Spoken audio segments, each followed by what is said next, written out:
screaming.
Yes. I love Wednesdays.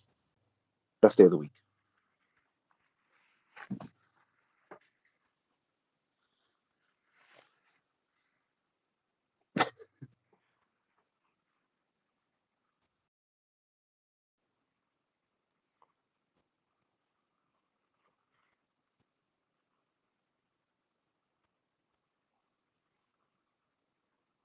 I, I'm not even sure I know how to pronounce my name anymore.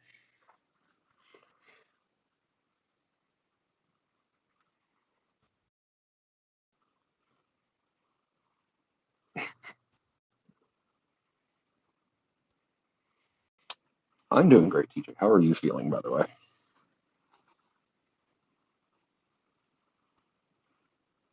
Great, TJ. How are you feeling, by the way?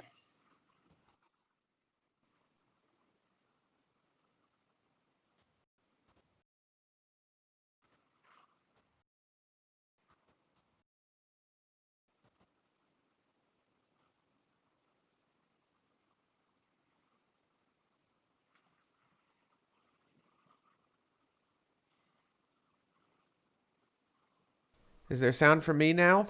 There's probably sound for me now. Give it a second.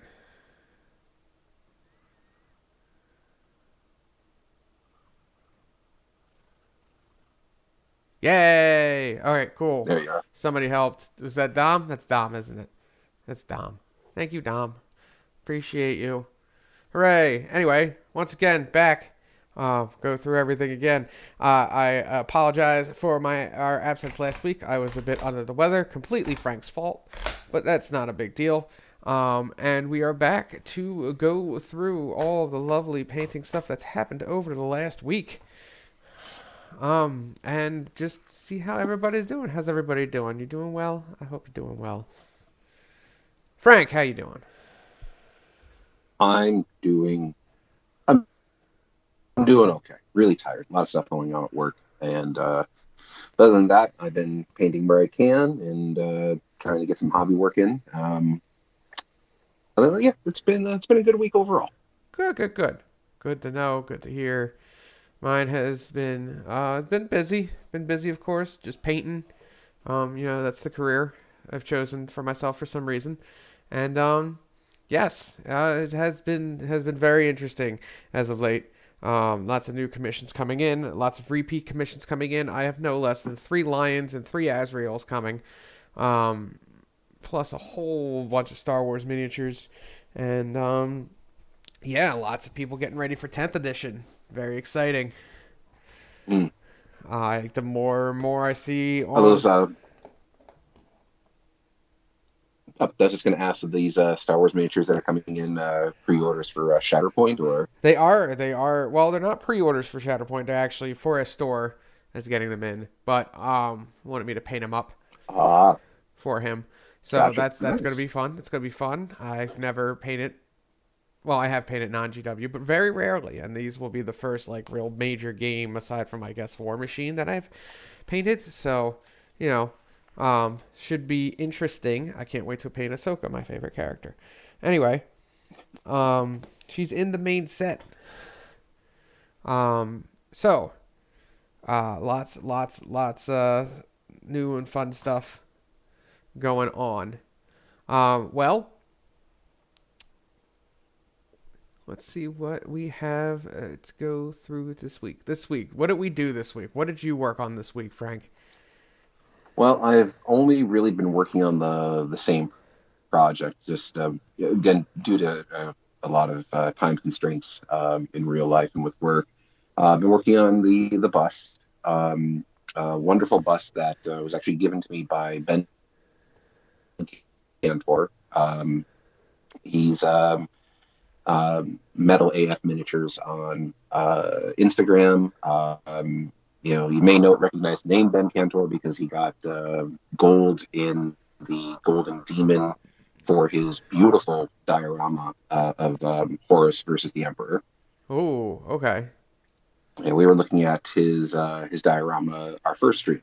Yeah, so I took a class with Ben on at Adepticon, and this was the second bust well, I had another bust that we were working on in his class, and then I loved working on the bust so much that I asked him, like, hey, do you have another one I can buy from you? And he's like, here, he just gave me an extra one as a gift. So Nice. this is the one I've been working on. Um, I'm sure it cost it's them a been whole 20 cents of resin. So well, actually, it's I really have to say, if anyone is looking to getting into painting busts, this is an excellent bust to start off with. I've done a couple of scale 75 miniatures, not busts, but like the actual 75 mil figures. I have also a couple of busts that I picked up through Etsy that I will get to eventually. But this is a really great one to work with because it's designed, it's called an academic bust. That's the style of it, but it's also very true to its nature because it's designed to teach people how to paint busts with the way that it's designed, with the everything from the facial feature. I'm pointing to my screen as if you can. Sorry, talking in you're my hands. you're good. But everything from the way that the different elements are sculpted onto it, like the collar, so that you could work on things like non-metallic metals or just painting through metallic metals, blending on that. The various bits of jewelry. In particular, he used it to teach an object source lighting class where you were able to create on this bust essentially 4 different angles of light. Um, you can't see would be the left side of her face, which is all currently all base skin tone color. The skin tone itself is based off of I actually based the skin tone off of my wife, who is biracial, so she has a very interesting skin tone mix, and she's got a very strong purple undertone with her yellow with her skin tone. And so the other side is a very desaturated dark purple that I'm going to be using to as a base for creating a secondary light source coming from the left side. And that background is designed to you can paint a background and create a secondary light source, so that you can do funky things. Same thing with the amulet right on her collar, designed to be a light Hmm. source if you want it to be. So all in all, if you want to get into bust painting, this is an excellent one to pick up, and it is not expensive. I think the website you can order it from right now is miniaturemonthly.com, and I think it's only like $30. Huh. It comes with a plinth and everything that you can mount it on. Nice. All right. Well, that's very cool. Yep. Um, Let us take a look at your other stuff here. Well, there's an older version of it. I don't know why this keeps popping up. That Oh, was I'm new to the whole Instagram thing, and I so gotcha. obviously, along with my photos, I that aren't so high quality. Um, but yeah, just some pictures after I did the skin tone. The picture of my wet palette there was me talking about how I'm also using this as an opportunity to learn color theory and color mixing, where all the skin tones that I painted on this bust have all been mixed from primary blue, red, and primary yellow using the scale color, artist scale color Nice. paints. They're pure pigment paints, very similar to chimeras. Very nice. Well, let me see. I think you had a picture of him in here somewhere. Um, Nope, no. that was just two pictures I snapped last night, real quick. Oh. Oh no, I know the picture you're talking about. That was I sent that to you on Messenger. Oh, okay, okay, okay. All right, well, no worries. Then we got your, famous ghost keel, Famous is a word. world famous, most popular ever ghost keel. You see, Almost. now that I pointed I'm this sorry. out last time, I can't unsee it, and it bothers me. Yeah, there's a lot of things about this that bother me. And it's like So everything's so pretty I though. was well, there's a lot of things that are wrong. This was my first attempt at doing a very heavily weathered piece. So just to talk about the things that I love about the piece, I think this was a piece was a very strong success in trying to create a lot of non-metallic metal effects across the piece, and doing it in such a way that to me it felt like it was natural, like in that picture that you're showing right now, with his right leg being forward, and that being a cylindrical shape. I have a specular highlight running down the length of the right side of his thigh. So little things like that, and still showing through the camo pattern that I painted underneath it. I love the back of it too, with all the black non-metallic metal that I did. Oh yeah, I love Uh, this. yeah, that was a big success. Um, the fire cast symbol, which I wouldn't call it a big success, but I'm very happy with. Um, there's a lot of parts I love about it, but once I point this out, it's kind of very hard to not see is that all of the weathering is first off, I think I did way too much weathering. That's my biggest criticism there. But the weathering I did do is not highlighted correctly. In some cases, especially if you look at his right arm with the large gun, the scratches I have highlighted on there. There we go. That's a good example. If you look at the scratches, in some cases I have the white lines above the scratches, and they should be below the scratch lines, Mm. so they don't read as being realistic scratches, and aside from just having way too many. I got you. Um, But one thing I was very happy with, I'm not saying the execution was great, but I love the color the way that the helmet came out, just in terms of the coloration and the colors that I chose to go with for that particular part of the model.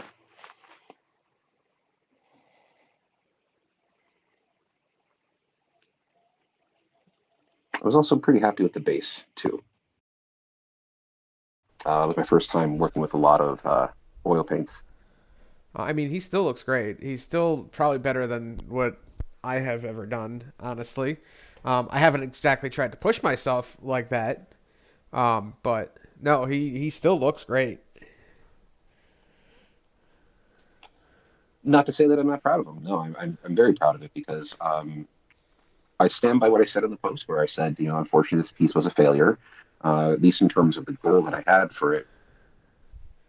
But it was a real success in terms of learning from it. So as far as a learning piece is concerned, I learned quite a lot, and it's got me motivated to keep going forward and keep pressing on.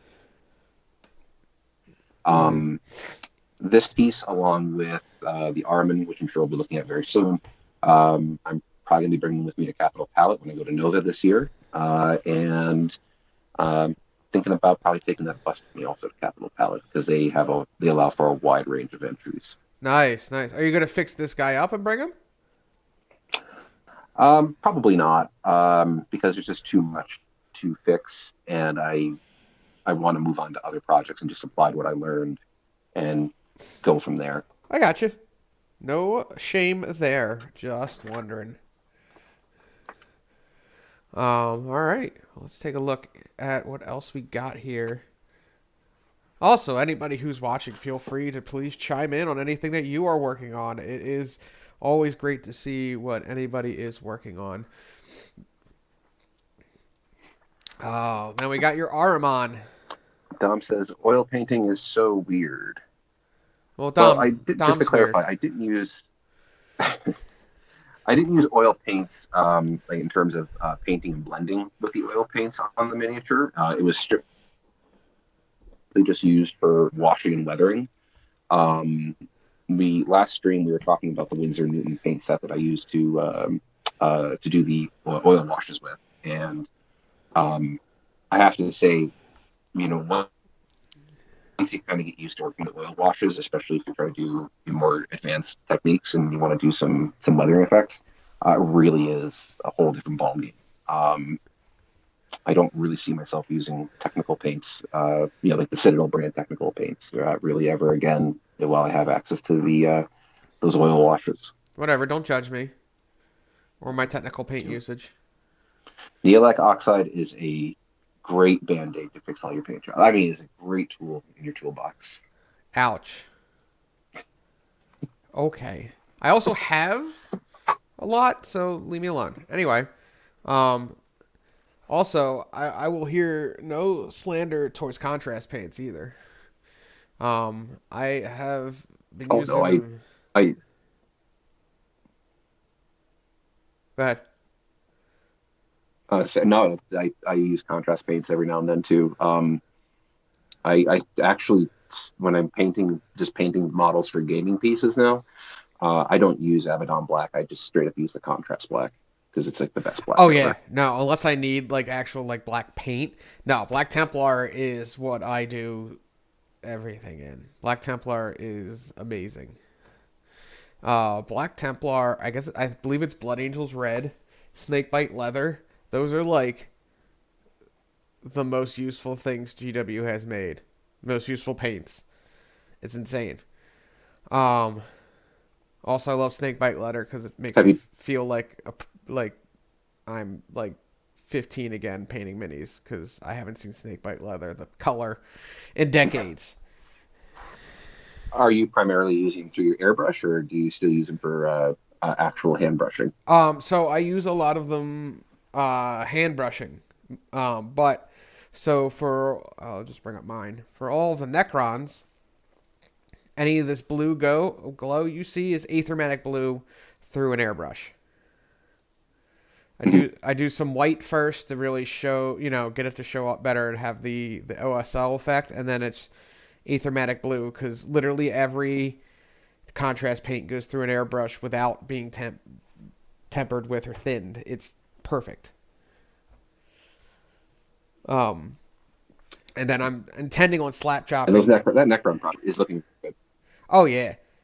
After my, I finally got my the one Nightbringer. Let me see. Let me find him. Come on, load.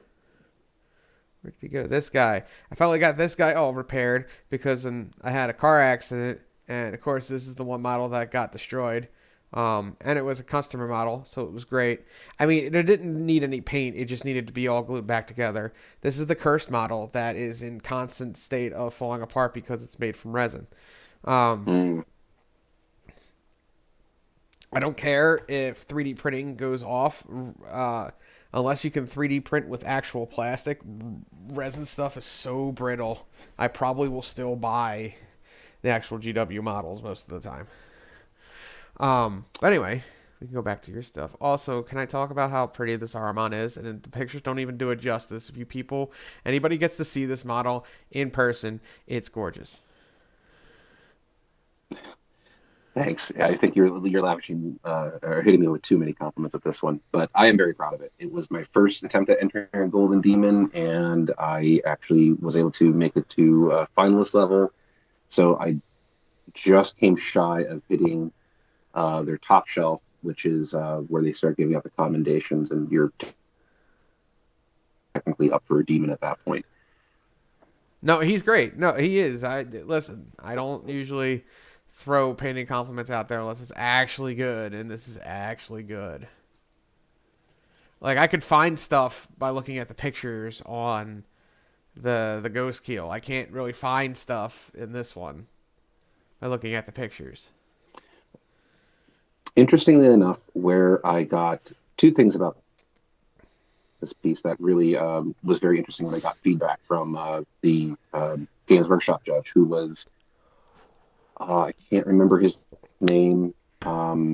He's one of the two painting presenters from Warhammer Plus. There's oh Don't worry about it. Nothing bad. Everything's fine. oh god, please tell me it wasn't the Night Haunter again. Oh God, no, no. That was just my water. Um, so the judge it was one of the Warhammer painting presenters. There's well, formerly one of the painting presenters. There's Louis Suggen or Suggs, excuse me. Uh, and then there was the other the guy. I can't think of his name right now, but he was the judge and he's the one providing feedback. Mm-hmm. And I thought the weakest part of the model was the base. The base I mold, cast, and carved rather quickly. And I thought that it was one of the weaker parts of the model, but they said they absolutely loved the base and the theme and the story that I had going with it, which I was just completely over the moon for. Everybody's good. Nobody broke. Sorry, Good. I just recovered.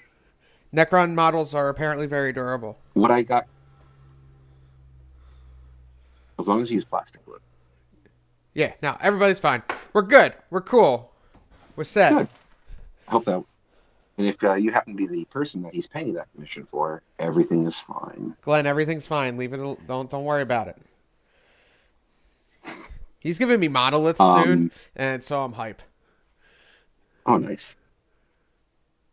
But what I got dinged on during the feedback was the non-metallic metal they felt on the backpack wasn't done to the same standard as the rest of the model, which I guess is fair because that was extremely tiny amounts of non-metallic metal to try and get done on that backpack. Okay, I can kind of see that, I guess.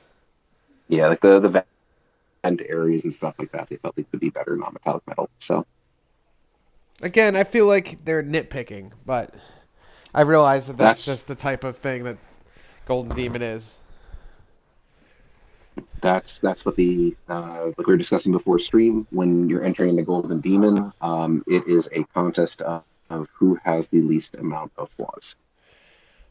Who screwed up the least? Yeah. No, Pretty much. I definitely agree with Mr. Venturello on that one. I will say, I don't like that it's a don't who screwed up the least, but it kind of stifles creativity a little bit. But no, he's still great. I love the. I think one of the things I'm probably the most proud of, aside from just everything, was my first time trying everything. Like my first time doing OSL, my first time doing non-metallic metals. I think the thing that kind of had me excited the most was the freehand on the cloak that you're showing right now. Oh yeah. That Oh was kind of something I just did at the last second too. It was just like, I wonder if I can get this done without screwing up this cloak too badly, and it came out just perfect on the first try. nope. That does look good. I will say. All right. What else we got here? Let's take a look. We could take a look real quick through your Eldar. Got some quick So paints, right? yeah, this was a speed paint project. So these are definitely not painted to the same standard of the display quality pieces. Of course, you'll see obvious telltale signs of you know some coffee staining from washes and speed paints and things like that. These were projects that are all designed to like if I'm going to start painting the squad's going to be done tonight, and that was the whole purpose behind it. Was just sitting down, few hours, squad done from prime to base. Yeah, and it still looks good. So I used a lot of tricks. Yeah, and it still looks good. It is 3 foot quality. In other words, from standing across the table, 3 feet away, it all looks really good. Mm-hmm. It focuses on the way that these were painted. We're just basically focused on using some quick tricks with primer, some speed paints, dry brushing, and then I like to focus on 4 elements for a good speed paint job. Make the head look good, make the weapon look good, shoulders if they stand out, and then do a decent looking base. If you can get head, shoulders, weapon, and base looking fine, almost nothing else matters. I like head, shoulders, knees, and toes personally, but weapons and That's stuff, essentially that's what it fine. is: Yeah. head, shoulders, knees, and toes. Except and shuriken weaponry. Yeah. No, that's yeah. As long as it looks good, Doesn't quite rhyme though. you need a good point of interest, and just go from there. Get the head, make the head look good, make the points of interest look good, and make all the bases look cohesive. It's pretty much all you need. You can go ham on characters if you really want, but man, am I glad that they came out with new models. Yeah, I Now, picked those up cheap from somewhere. Those are the old Rangers. So this was just for a Crusade army, so I didn't oh really care yeah, about yeah. getting the new ones. Now if they could just come out with the other 30 aspects. I think that they're probably spreading that release out so that they can get. It's probably just to churn through old stock, and I'm sure at some point in time when they're like, oh, for 10th edition, we're going to release a new Horrendous kit, and that's when you're going to suddenly see new striking scorpions. Oh yeah. Well, I mean, I would hope that they are just gonna go on we're gonna release like the next Eldar release is just here's the rest of the aspect warriors and a new unit. Just just do it, and then they can loop back around and just do new Dire Avenger kit because the current one is getting old. Anyway, here's the Fruit Loop squad. These are my favorite unit of Frank's. I'm always happy to see these when I play him. Especially Mintberry And I'm Crunch. sure it has nothing to do. I'm sure it has nothing to do with the fact you got to name one. This is Mintberry Crunch. Wait, There he is. Yeah. Gotta love the eye stalks. Unnecessary amounts of eyes is always the way to go. And man, do I wish they would make a new Chaos Spawn kit. despite the fact that they desperately do, and the most annoying part is that they only have two sets of legs. You either have that set that you're showing right now on, I think that one's Blackberry Lemonade, Yes. um, and where it's standing on the that little rock thing. I don't even know what it is. It's not even carved like a rock. It's just like a pet, just something sticking out of the ground. Or they have the legs like you're seeing right there, which I didn't realize until I painted several of them. You can see, I think, a bit more on this one's Blueberry Lemonade. Um, if they have Sorry. Okay. like Velociraptor like claws, Yeah. where they have like the curved sickle claw. So GW, when they really started trying to bring things out in plastic from metal, had a lot of design schemes. So these remind me of the current, for some reason, current Rat Ogre kit, where the arms they do ball and socket for the arms, and they all look like action figures. And then they have the feet. The feet all look like here's a hoof, or just here's some claws. We don't pay attention to how actual animal feet look, but here it is, and yeah, and we just put like a little rock under it because it needs to like actually glue to a base.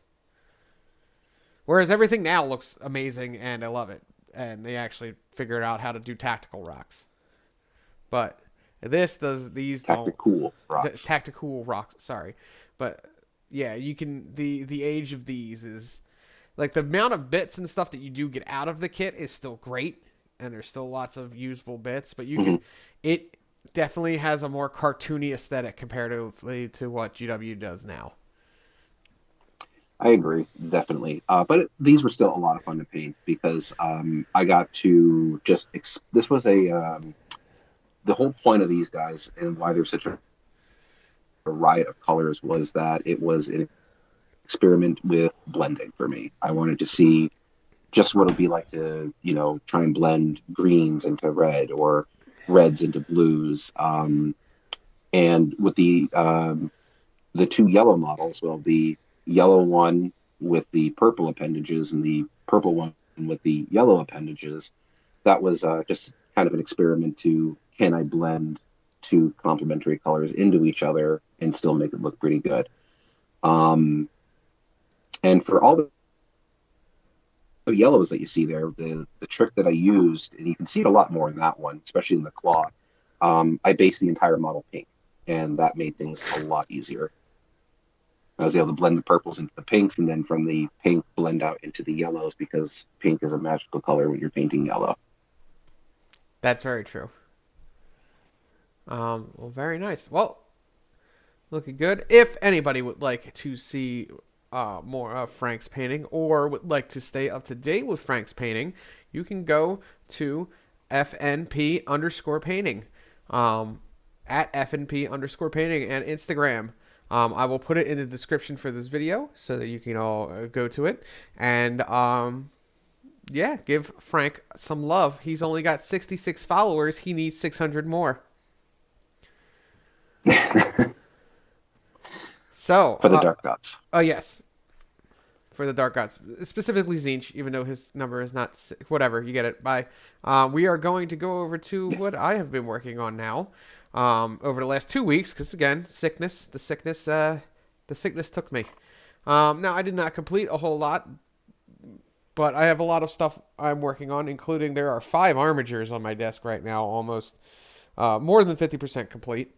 One that is complete that I am finishing up the base. But as for right now, other things that I've worked on, I finished up this unit of 3 Scorpec destroyers, along with the plasma sights. That's what those are called. These go with another. These are done using your. Oh, sorry, go ahead. Go ahead. I was say you did these plasmacytes with the same technique you used for the Silent King, right? With the black, the black, with the really contrast highlight with the white and the reds and oranges, right? Yes. Yes, that's what I. Oh, for the power weapons. Yes, I did the same thing as I did with Yeah. the Silent King, where it starts off at black and then I blend it all the way up to yellow. I mean, they're not the prettiest of blends here. It's not like he paid for maximum on all of these guys, but these are all level 2 as far as my painting rubric goes.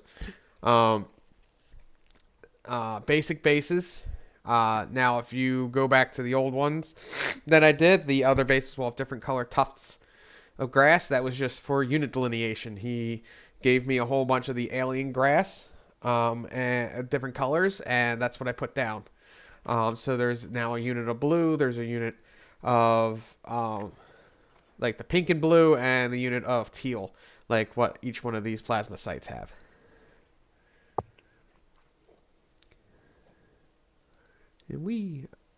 And that I was. have to admit that the color tufts is a really clever way of just telling the difference between each unit. Oh yeah, and especially since they're mostly nice and bright with the bright blue and the bright pink, and then the muted teal, it's really easy to pick them out. All of his units are like that too. I made sure his big blocks of warriors, his tiny blocks of immortals, they're all unit delineation like that. Because his base rims are painted black, as everyone's base rims should be. If your base rims are not black, fix it. That's the message. Fix it. Do you know why GW actually paints their bases with it's like the khaki brown or XV88 No.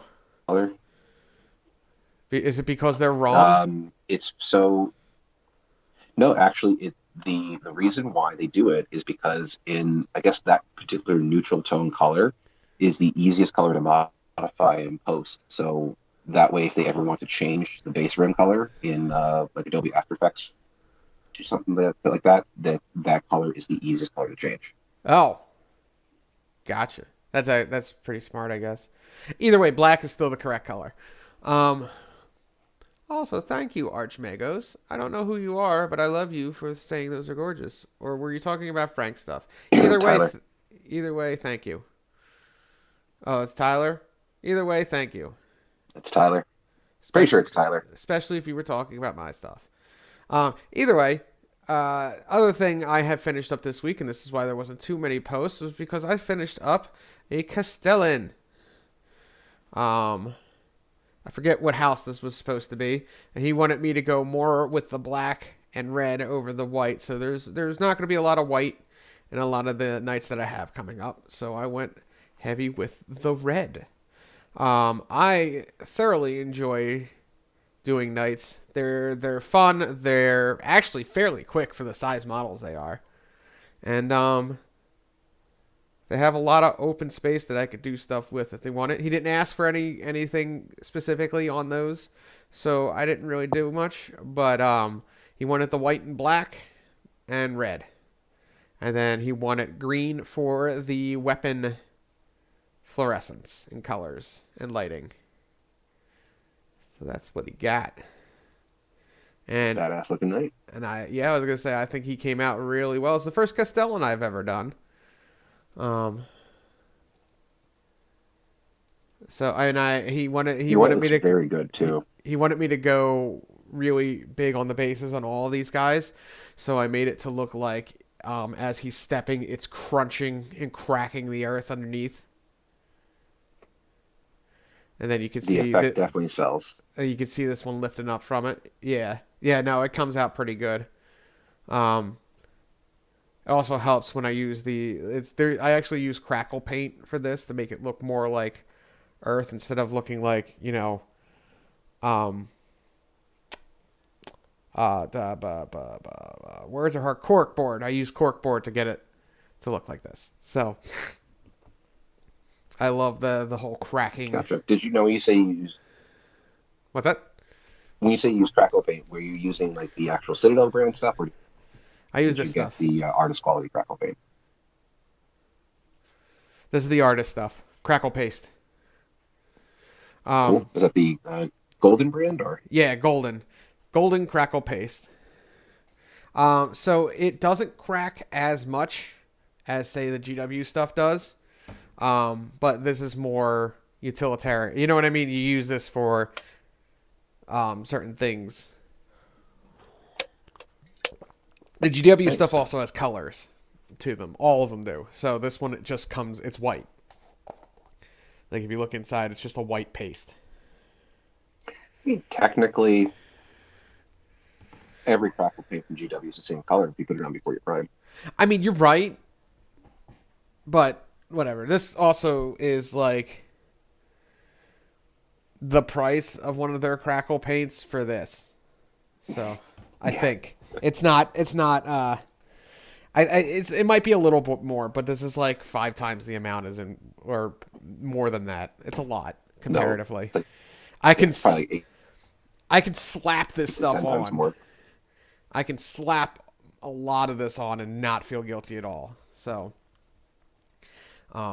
yes, I thoroughly enjoyed this guy. He was fun. And like I said, I have 5 more armatures done in that scheme right in front of me right now that I'm working on. One is complete except for his base, and then I got 4 more, plus a normal knight. So the normal knight's going to be the prize at the end. No, Dom, I'm not going to taste it. This was just me in work in progress, just with the different pieces. And then we have some murder buckets. Everybody loves murder buckets. Crypto thralls, I guess is what they're called. But no, they're murder buckets. These were real fast, real easy, real fun. It's do the metals and then airbrush. But they come out looking so nice. Should you really be giving away trade secrets like that? It's Necrons. It's what you do on every Necron. I mean, Every basic aren't we Necron. paying you for painstaking blending over all those metals? Like, Listen, no, that's not what he paid me for. He paid for the basic stuff. I just make it all still look pretty. No, but it's you can see the unit delineations there again. But no, I mean Necrons are easy, whereas the Sisters Commission that I'm still working on, that's Sisters in general are just a pain because they have so much to them. But Necrons is easy. And then I showed these off last week, right? Yep. All right.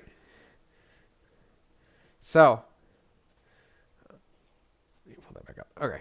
So, we have gone over what you have completed this week. What I have completed this week. We looked at your new Instagram. Also, if anybody would like to give me a follow, if you have not yet, I will post this in the description as well. This is my paint Instagram at TayJayPaints. If you couldn't guess that. But yes, this is my Instagram. So give me some likes and a follow. I would appreciate it as well. what I could say also, if you don't mind, is with the my particular Instagram, the FNP painting. The FNP stands for Feel No Pain, and I'm going to be working on trying to build that out quite a bit over the course of the next couple of months. I am gathering together some equipment, and I just got in my camera rig, microphone rig, and a couple other things. So hopefully soon you'll see the FNP or Feel No Pain painting brand. I hate to use that word, but I don't know any word to use. Will be being built out and something that I'm going to be working on, and also trying to do with TJ here on the side, and hopefully see some interesting things brewing over the course of the next 30 to 60 days.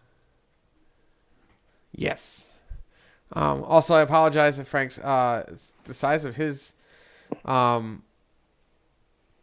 picture keeps going in and out. I don't know what's happening with Skype, but it just keeps popping the size up and down. I don't know. I wonder if it's my hands moving around. It's not my hands. No, it kind of randomly does it. I guess it might be connection with Skype. I don't know. I have no idea. Uh, I, I'm willing to blame Kyle. Um, so moving It on. it could be connection based issue because I'm unfortunately still stuck using mobile for the time being until I get a better setup at home. Right, like I said, Kyle's fault. Anyway, Kyle's fault. now we're going to move on to any new tools or hacks or tips or tricks or anything that you might have seen or come up with in the last week. Um, that you really you think needs talking about, or any new stuff that you might have purchased for hobby-based things. Mm, yes. So I've got a couple of things I've owned for a while that I'm really starting to get into using quite a bit, and a couple of new purchases I did make that I haven't made it to yet, but I am excited about. So to get that out of the way, I was able to be lucky enough to score a full set of Chimera paints. Ooh, Um, yep.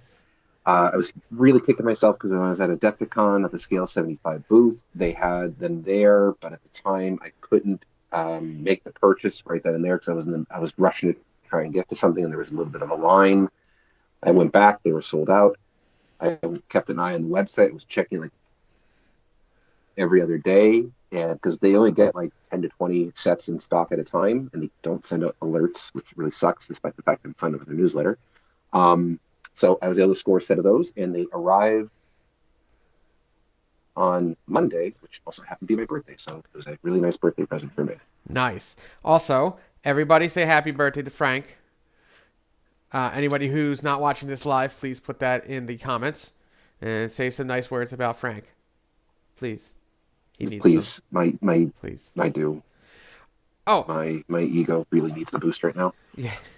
Oh, and sorry to interrupt. I will come back to this real fast. I just wanted to put it out there that in the comments below, if anybody has any suggestions, we kind of need to actually name this podcast outside of TayJ Paints because it's not just TayJ talking, which is me. It is also Frank. So no TayJ Frank Paints. That's not a good name. But if anybody has any suggestions, put them down there. Yeah, be that way. That way. That way. There we go. Down that way. That We're way. still very much in workshop mode right now. So Yes. But anybody who is watching and enjoys what we have been doing thus far in all three of the episodes, please be so kind. If you could be so kind and put your suggestions for what we should name this thing. Anyway, yes, so you got Chimera paints. I've heard nothing but good things about them and that they're super matte. hmm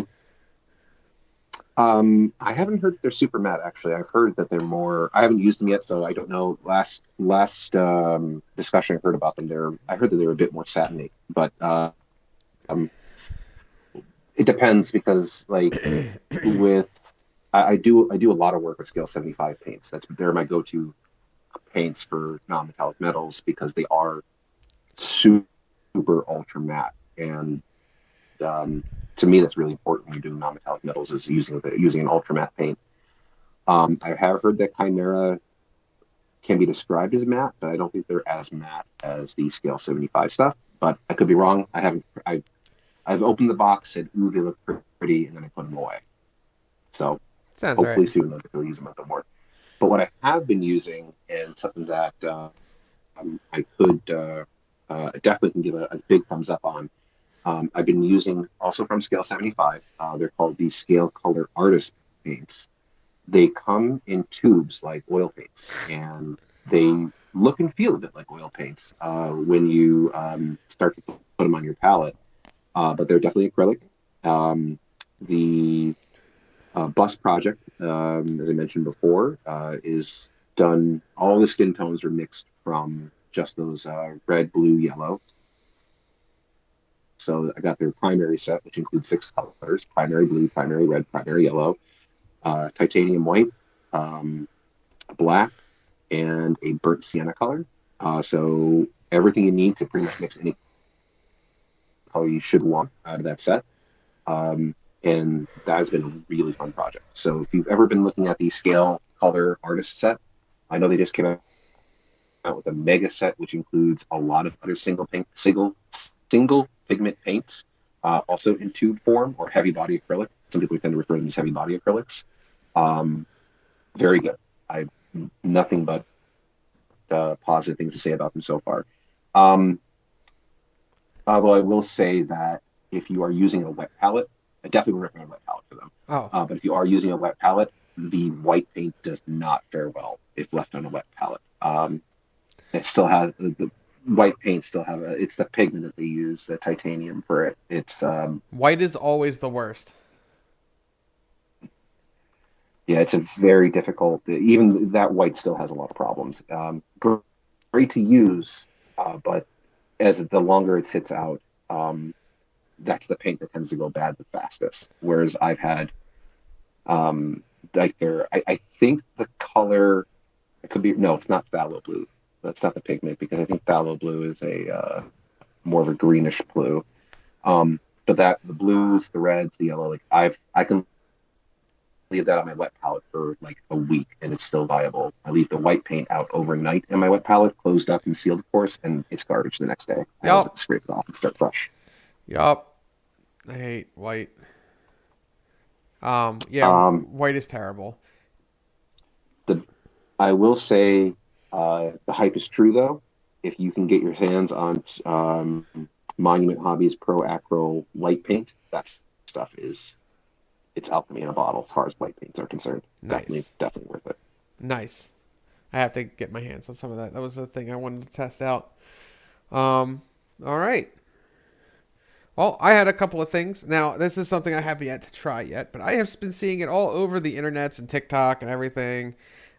This, the water soluble rust, water soluble paint, dirty down rust. I forget by who this is from, but oh, I got it from Artist Opus. This stuff apparently is the best stuff ever when it comes to actually doing rust effects. Um, it will make it look straight up like rust. It puts the grime in and everything. It is. I have yet to test it out. I haven't had anything to test it on yet. Everything I've been doing is either clean or doesn't rust. Um, so I will have to show that off once I actually get a chance to try that out. But that is a big thing that I got that I'm super excited to use. I just haven't had a chance yet. Maybe I'll work on some of my orcs and use it. Because that feels like the best application for it. Do you know the origins of how that paint came about? No. The origin of how that paint came about was that it was somebody in the movie effects industry. It's actually a very old product that that set designers and stuff used for rusting up and dirtying up, sets and things like that. So somebody had the bright idea of bottling it up and selling it to miniature nerds like us. Nice. What's up, Voxel Forge?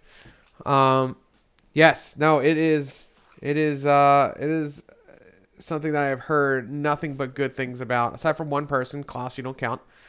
Um, and yeah, I am excited to try it at least. I might have to actually work on my own models to give it a try. And the other thing is legit what we were just talking about, the golden crackle paste that I got. I just got it in Michael's, this stuff. I don't remember the exact price. I think it was like $10 ish. That sounds about right. For like 10 times the amount of the GW crackle paints, and then you could just paint whatever you want. Most of the time, that's what you do anyway. Instead of using,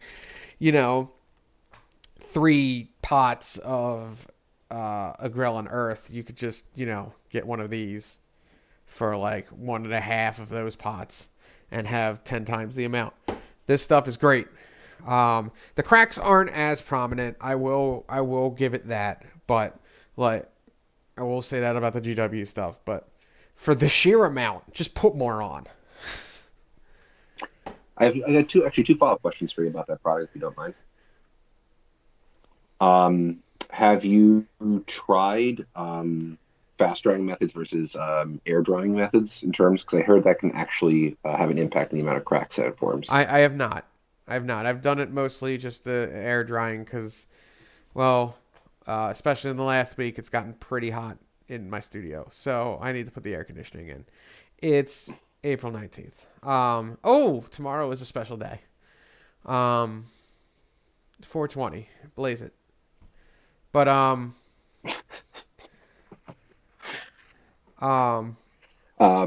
The it, other question I I, had is, have you tried mixing a pigment or ink or paint into that medium, I or do you have, just put it down and then prime over it? I just put it down and prime over it, really. Also, the primer might have gone on a little thick. I've only really done it twice, to be fair. So I just had to watch the amount of primer I'm putting over it because paint still has volume and it can fill in the cracks. So why are you gone? You're gone, Frank. Why are you gone? Oh, Sorry, I was just taking care of something over here inside. oh, okay. Yeah. It is. It can. The cracks can get filled in by your primer, so you have to kind of go a little light on it. Fortunately, it didn't matter too much in what I've used it on. It was more of a make it look like it's actual like dirt or mud instead of, you know, cork. So a lot of times I like the cork because the cork looks like street. But yeah, that was what I used it for, and this has been some of my new favorite stuff. Again, if we get to Yeah, a you got to be a thousand little bit careful with the followers, cork because it does. we get to 1,000 followers, Uh, I'll try some Dom. How's that? I agree with Frank. yeah, one thing I was to say about the cork, you do have to be careful because since it does emulate pavement and asphalt so well on natural bases, it can look a little jarring. But I like it because it gives more of a platform on the base a lot of the Definitely, times, absolutely, and when you put this down, it just gives it more texture. At the very least, it's just texture. You want the texture. Um, and that's pretty much what I have gone through this week in terms of new products. I have a whole bunch of stuff that I haven't tried yet that I bought because I have a problem. Um, oh, there is that one new product I sent you a picture of, oh yes. Wait, what? the brushes. Oh, right. Let me find it. Hang on. Yeah, I definitely have some comments I'd like to make about those brushes, and I do have uh, someone in the chat right now, Dom, who would probably yes. I actually got these because of our good buddy Dom, um, and the story behind it is a little funny. Um, so I signed up for some classes at Adepticon, and some of these classes are hands-on, and for some reason, it completely just blanked my mind. So I decided to travel as light as I possibly could for Adepticon, and I didn't bring anything. And I kind of forgot that would be important for some of these classes, especially the one, for Ben Cantor, which is very hands-on and was something I should have definitely remembered. So I had known that a few of my friends I traveled with did bring brushes with them. And I'm like, hey, can I borrow a set of brushes, please? I need a set of brushes for this class. Dom bought this exact product at Adepticon. He just kind of said, here, just take these with you. Just make sure, you clean them up when you're done. I'm like, cool, thanks. And I used these brushes during the class, and I was, at first blush, very impressed with them. Um, for being a natural hair brush, they felt one of the things I like about synthetic brushes is in terms of their rigidity, in terms of how well they actually, how firm they are. And they typically have a nice full belly on them in terms of the amount of paint that they can. Um, these being listed as natural hair brushes had a really nice spring to them. I was able to control the angle and tip very, very well. They held a lot of moisture, and that's when I say a full belly. They have a thick base to them, so they can hold moisture. They can hold paint very well. And I was genuinely very impressed with using them because of they're listed as being natural hair brushes. Um, so I bought a set to use afterwards because I was very excited about using them after that one class. Fast forward now, a few weeks later, back to Adepticon. These brushes are what I've been primarily using on painting that bust. Um, so I don't know if it's just the particular quirk of this brand, but I've been seeing these all over the place recently, and um, a lot of positives I can say. First off, the rosewood handles, they feel very good, very comfortable to use. They're not ergonomically designed, but they're contoured nicely, so they feel very comfortable to use. Um, but over time, I'm noticing some issues. But I do have an overall caveat at the end that I will say that still allows me to say that these are a good buy. I don't know if they're a blend. I kind of feel that they might be a synthetic and natural hair blend, and I feel more confident in that, especially once they bring up the price. Um, the tips are curving on them like they're synthetics, and but they're listed as being natural hair brushes. So I don't know if it's a quirk of them being wolf hair, or if they are a natural hair and synthetic hair blend.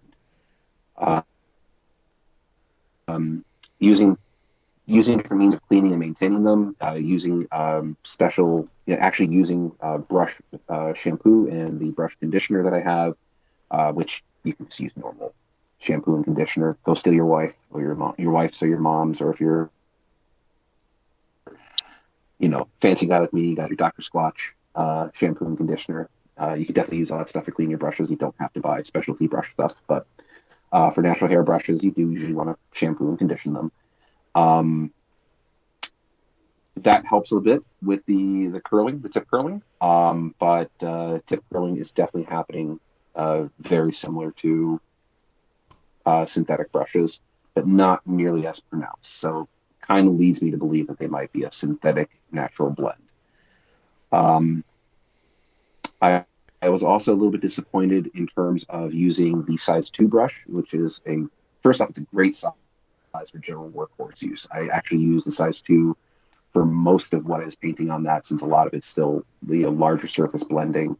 Um, the tip curling on that one has not been as bad, but I've just had bristles just falling out, straight up, just bristles just coming out of the brush.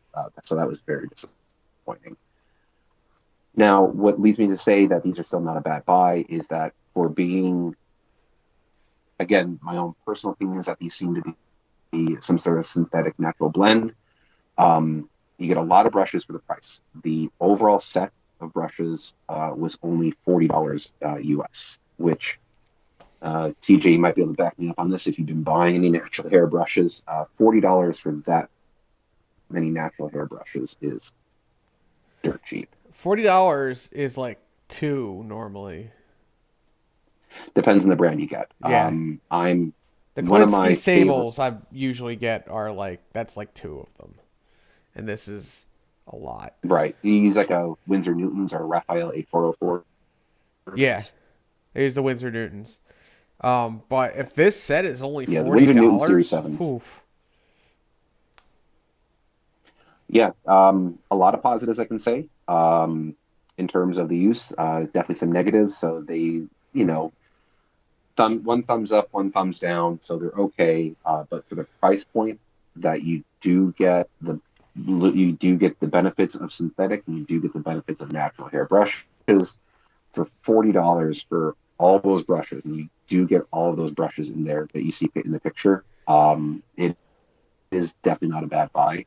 And if you're someone who is used to using $5 Walmart craft brushes and you want to take the step into a higher quality brush, um, definitely a good way to go, but definitely not the best natural hair brush on the market. I do use Walmart craft brushes. Not Oh, for so do I. Yeah. not for anything good, but I use them. They're there. It's $10 for like 50 of them. So Yeah. They're great for putting basic materials on. When I'm using oil paints, I will not use a natural hair brush oh with no oil no with, no with no oil paints. You, no you don't you use have to them. use synthetic or special. You also just shouldn't use the brushes that you spent actual like monies on. Uh, last thing I want to go over before we move on. Uh, Sorry. sure. Um, makeup brushes. Mm. I've been using. This isn't new. I've been using these for a while. When you want to dry brush, makeup brushes. These things are wonderful. These are the best dry brushes. They're soft. They're springy, and they are the best for dry brushing. Period. Go on Amazon, put in makeup brushes. A set of them is like less than $20. Just get makeup brushes for dry brushing. These are amazing. They come in all different sizes, so you can get little dry brushes. But these are you should be dry brushing with these. Don't buy any of those expensive ones from hobby shops or modeling ones, whatever you want to call them. Just go get makeup brushes. I'd say steal them off your girlfriends, but A, you might not have a girlfriend, or B, you might not want to die. So buy your own. But again, it's only like $10. They're for a bunch of them. You're getting a bunch of them. And that's actually really important too, because the only thing I don't like about using straight makeup brushes for dry brushing is they're usually a pain in the butt to clean. But if you are just using them from the same, if you have that many, you can dedicate them to a certain color family, then that's actually really good. And they're also not expensive. And once they're crusty or what, just throw them out and get new ones. It's really not a big deal. They're really not expensive comparatively, considering for one of those. For one a pack of those, you're that's usually like maybe if you're lucky half the price of your good brush. So I get my makeup brushes for dry brushing from the dollar store. We the joke was we will say we're getting together for group paints. We're going to get Wet and Wild because that was the brand. hmm So we would just buy a bunch of cheap makeup brushes. We One night we sat down and we think we banged out like 3 or 4 tables worth of Marvel Crisis Protocol terrain just through slap chopping and makeup brushes. So yeah, definitely really good buy. I can also say if you like, you do want to buy some good dry brushes.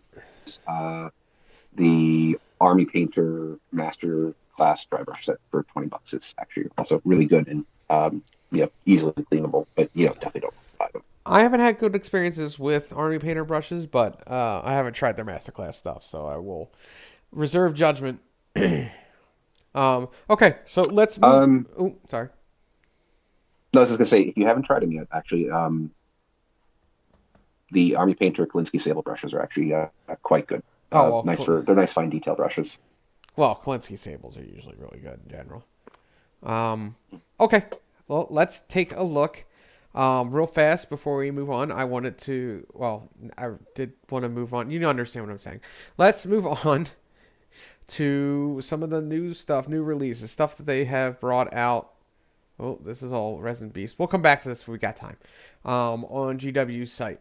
So, number one, I love this new 40K tanks for the ride. This should have been the actual title in the article. I'm very upset about that.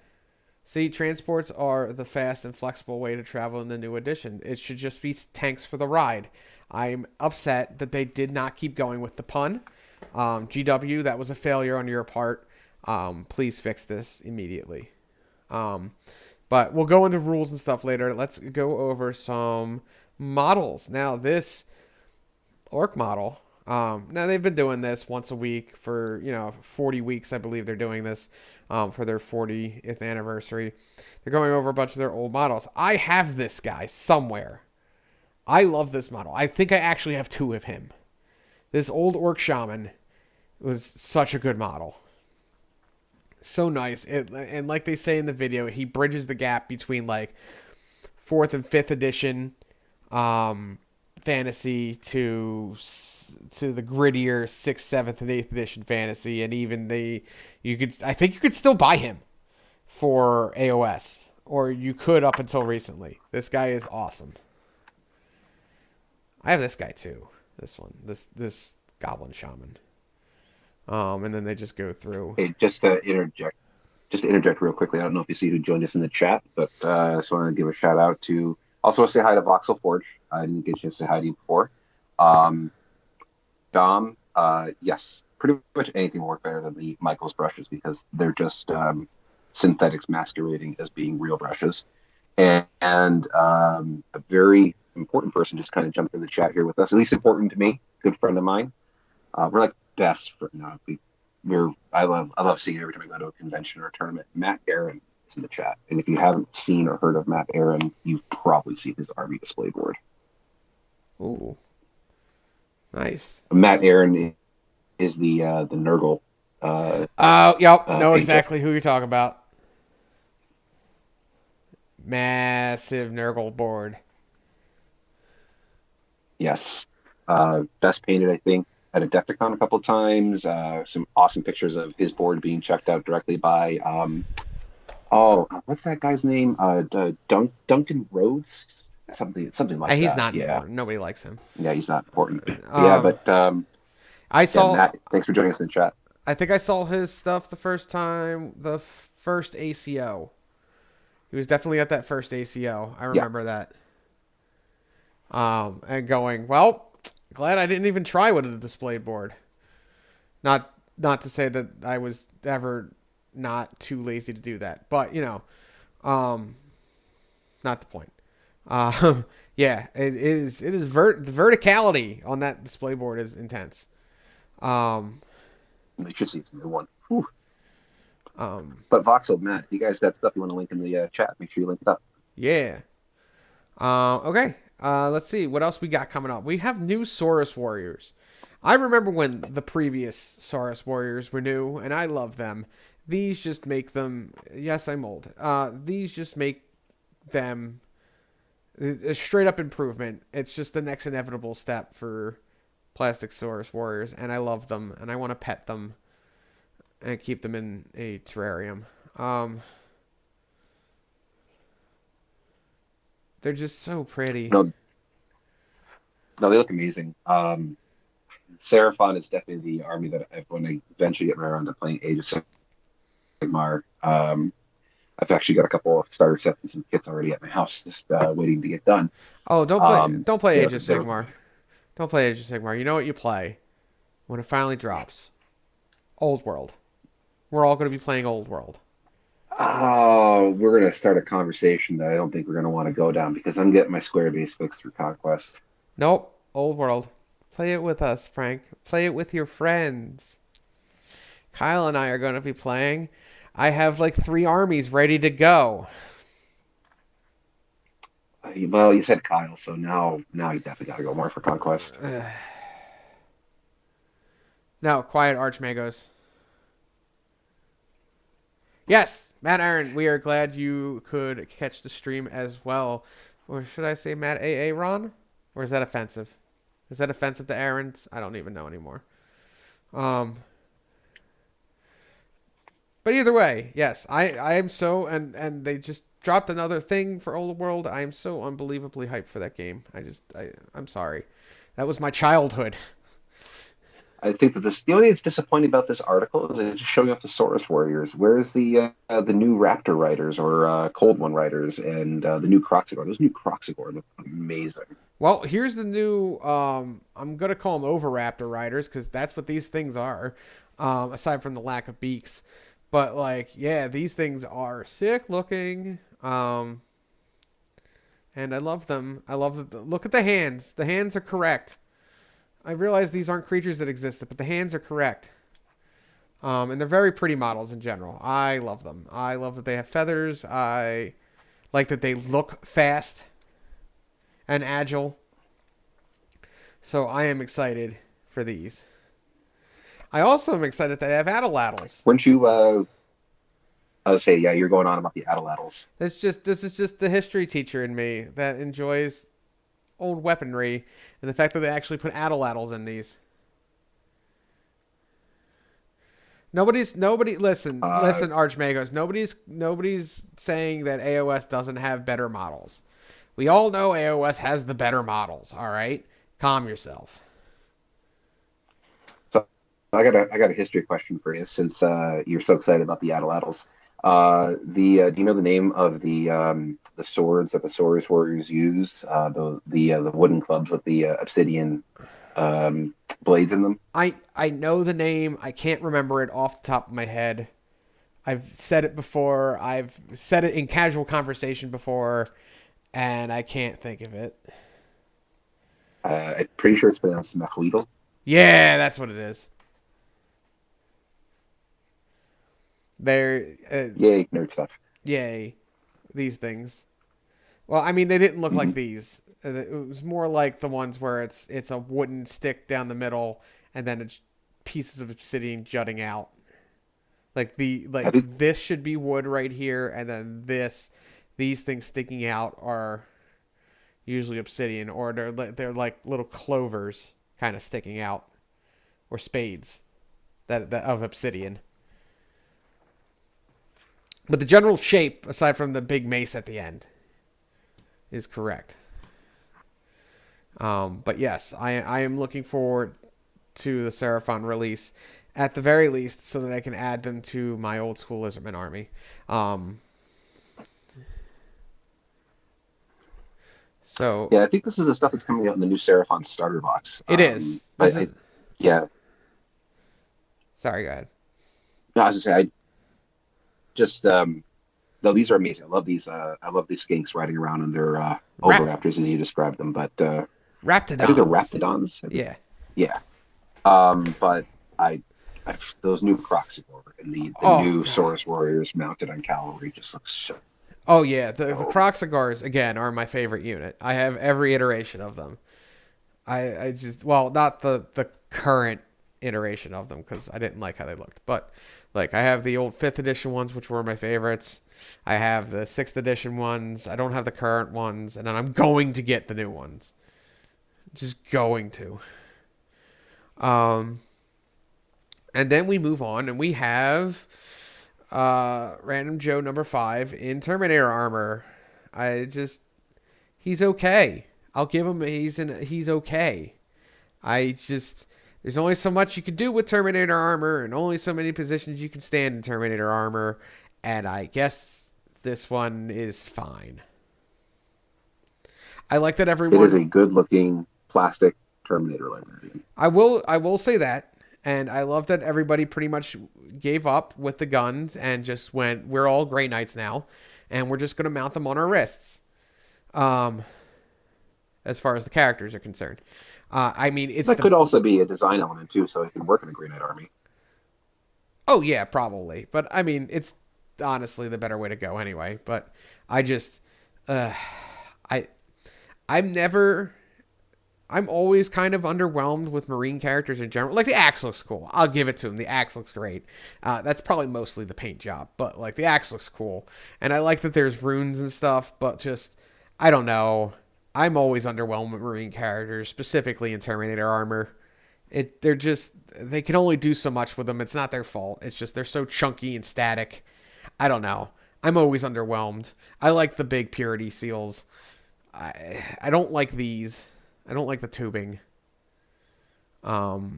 I like the Liam Neeson head. Off of the second hood. The Psychic Hood's cool. His Liam Neeson face. I don't like. Yeah. I hope there's a helmeted option, but um, The only questions I have about this is that well, first off, the axe. I'm pretty sure the axe is a throwback to an old Force Axe design they have from old like oh third yeah, edition Terminator a, Librarian.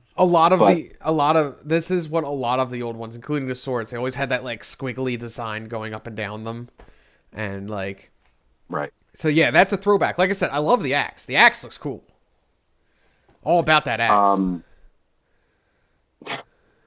the other question I have though is that looking at that his right pauldron with the ultramarine symbol, is that sculpted on there or is that a transfer? Because if that's a sculpted ultramarine symbol, that is I don't think it's a sculpt. I think oh, that's a transfer. okay. It's tough because I'm looking at the stream through a couple different filters here, so it's a little blurry for me. So I couldn't tell if it's a um, painted on or a transfer because that would be disappointing if it was No, I think that's sculpted on. I think that's sculpted on. No, I mean I think that's a transfer. I'm pretty sure, especially with all the little typeface in there. Pretty sure that's a transfer. Okay, good. Because they said Terminator Librarian, not Ultramarines Terminator Librarian. Unless they have a shoulder pad option. If they have shoulder pad options, I'm not upset. But that is a lot of shoulder pad options in what is probably a very small box. So Unless it's just like a little disc that you can kind of glue on there, and they have 6 different options you can put on. But I don't think GW would all of that feels do something that extreme. All of that feels too granular for them. I mean, as granular as they have gotten, but all right. Now we come up to overall, he's okay. They have the tactical rock. It's not my thing. I don't play Marines really, though I'm tempted to do Templars because I like Templars. But now we have the wrong rumor engine. This one is Zinch. Be happy, Frank. This is Zinch. This is clear. This has to be. That looks like a horror hand right there. And that is clearly some sort of magical fire.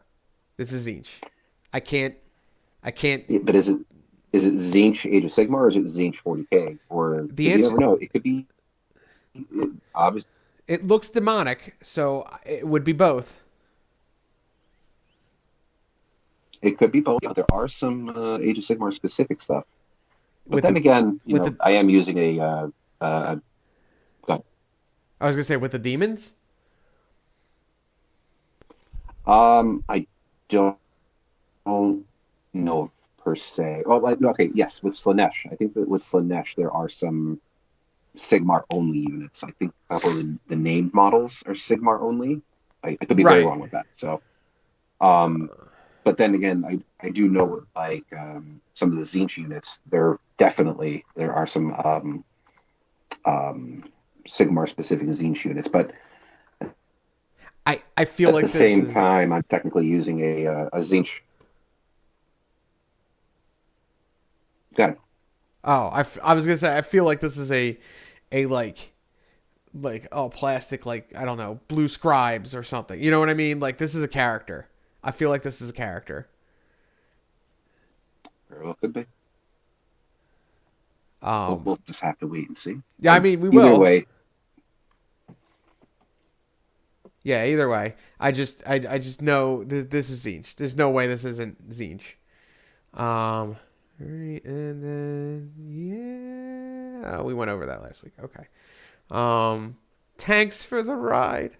I'm too entertained by that. So, before we do any rules stuff, let's get into one of the last things I wanted to do just before is how people normally prep for tournaments, and painting wise, because, well, it used to just be a 3-color minimum on your models on your army, and now it's looks like you've moved towards completion, whatever that means, and they usually give you some sort of visual reference as to what they want. Some still do like the 3-color minimum, though they will not accept ... I literally had a friend who did that once. I actually remember being a TO and myself being a TO for many years. I remember the first time I saw somebody do that. I just kind of looked at the army, shook my head, and walked away. I'm like, I have nothing to say to you. I had a friend who went to Nova, and he's like, look at because it was when you could put terrain in your army. And he was like, look, see, I did the eye of the skull red, the other eye blue, and then I put a dot on its head that was green. It has 3 colors on it. Technically, I'm correct. I'm like, I hate you. I saw somebody do that with I think it was a Tau army. Yeah. Well, anyway, how normally what is happening when I'm going to a tournament, a GT, a bigger tournament, is I am rushing. I am absolutely rushing. I am not only trying to get my army ready, but quite often trying to get Kyle's army ready. So I am busting my butt. I volunteer for this punishment. Nobody needs to, plus he pays me. So like, nobody needs to feel sorry for me. But like, I am rushing, and my stuff tends to look the worst. But um, and there is a lot of stuff that I like to do. So first and foremost, make sure everything is covered. Make sure there's paint on everything. Just make sure that you don't see any primer unless it's applicable for whatever you're doing. Um, Make sure that every bit of that model is covered in some sort of paint. Once that is done, once you have your base coats, just base coat the whole model. Base coat the whole thing, and you're good. Then you can breathe. Then you can add more if you want. Um, you I would base actually go a step further and say, even if you're priming your models, like if you're, painting Black Templars or Black Legion or something like that, and you think that you can cut a step out by just priming in black and then painting in some details, be very careful because if somebody knows what they're looking at, it's sometimes it's painfully obvious it's just black primer because of the texture that it leaves behind. Throw just slap a quick coat of Black Templar or whatever black contrast paint, just to at least give it a slightly different finish.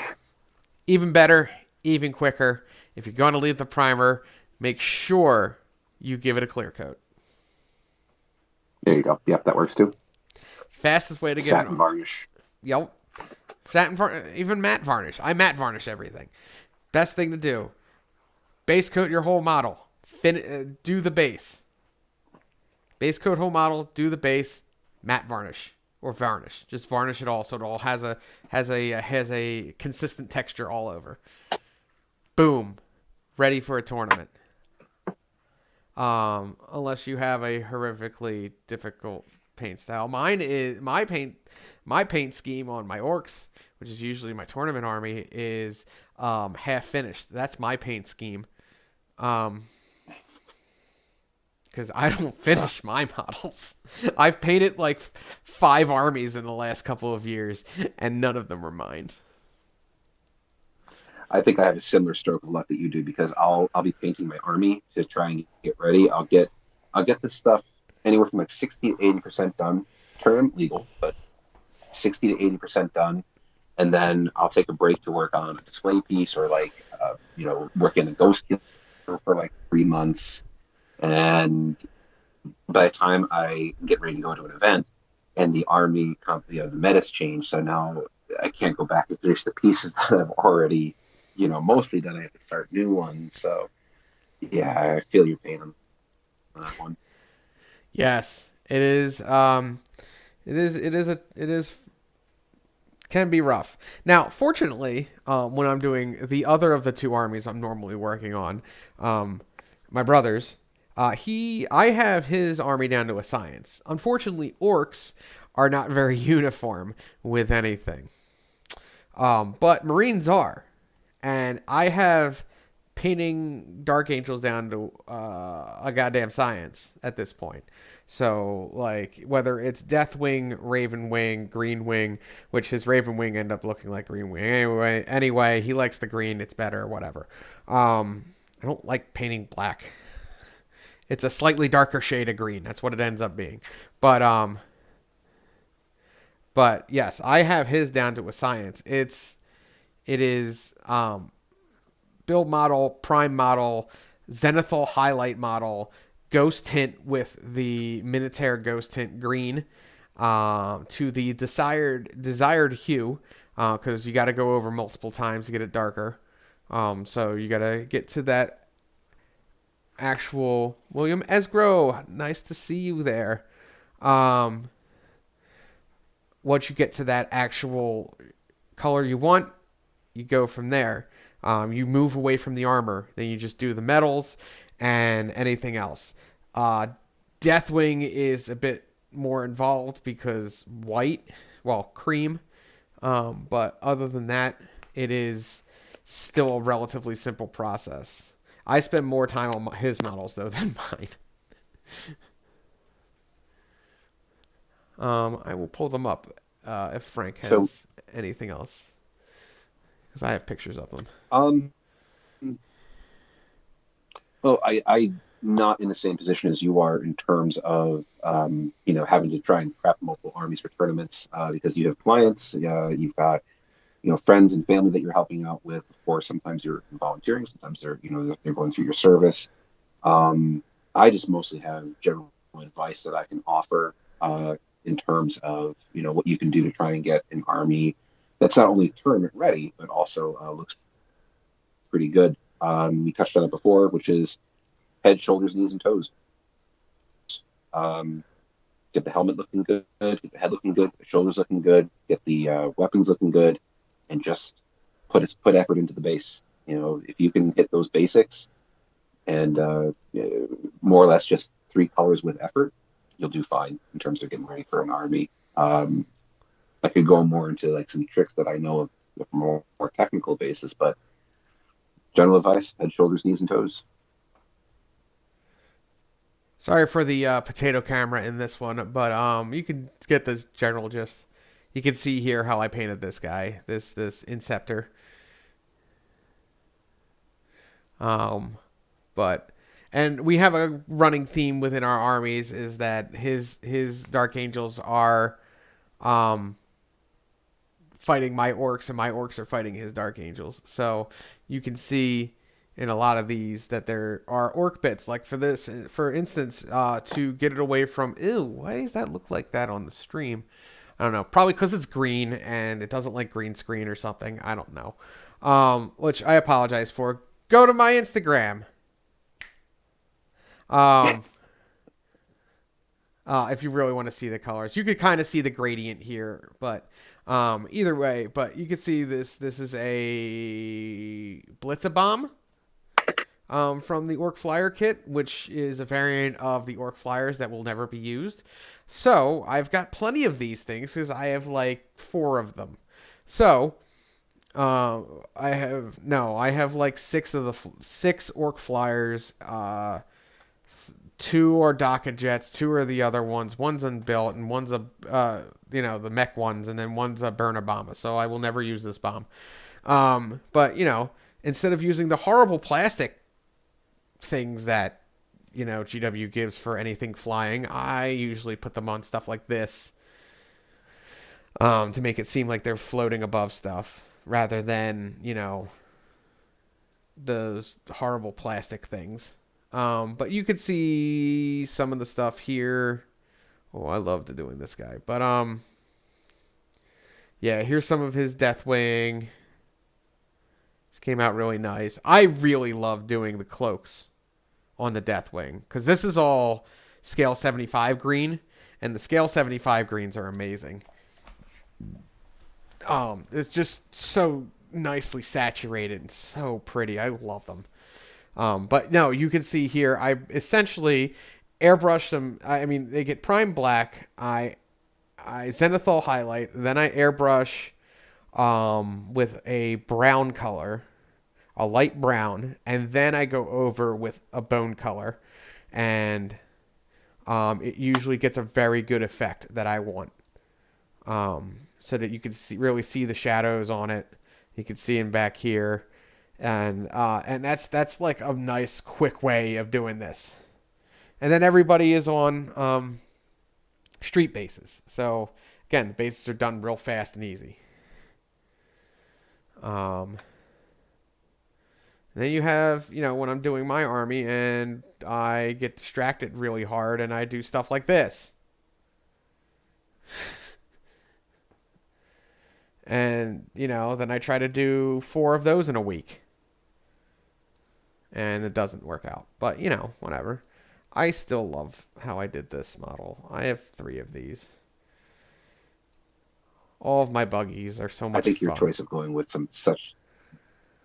I love all your buggies. Haven't seen a lot of them. The fact that you chose to go with such deeply saturated colors always makes me smile. I love very saturated color schemes in 40K.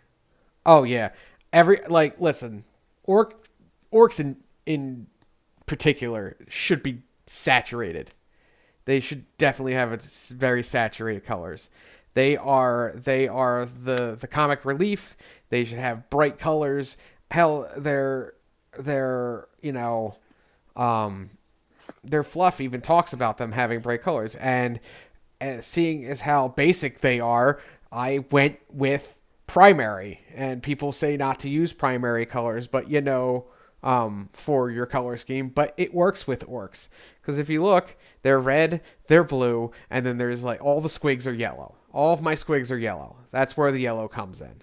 And then you have pops of green and stuff for like their skin for a little bit of contrast. But everything is red. Everything is red and blue with yellow for, and you can see it. You can see it on this guy where we have some of the brother stuff. So you can see down there he is, Dark Angel's helmet. If we go up to my where is he? My Beast Boss and Squigosaur. There's Terminator pieces on the ground. I actually show the, yeah. See, right here, and there's a helmet. There's a Power Fist. Like, I love this model. But I make sure that our models are fighting each other.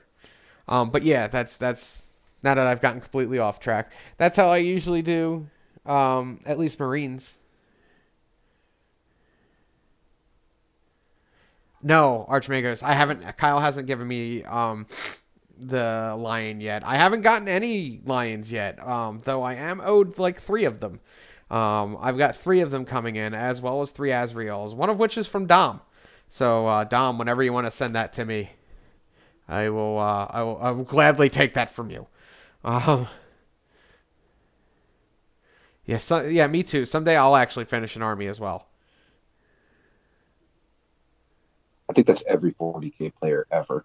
Mr. Modular. I'll have to get a look at that voxel. Yeah. Yeah, it's never easy when you choose the hard colors, right? Ugh. Well, I think he's referring to the fact that he's Will's. I think his primary faction is still Adamek.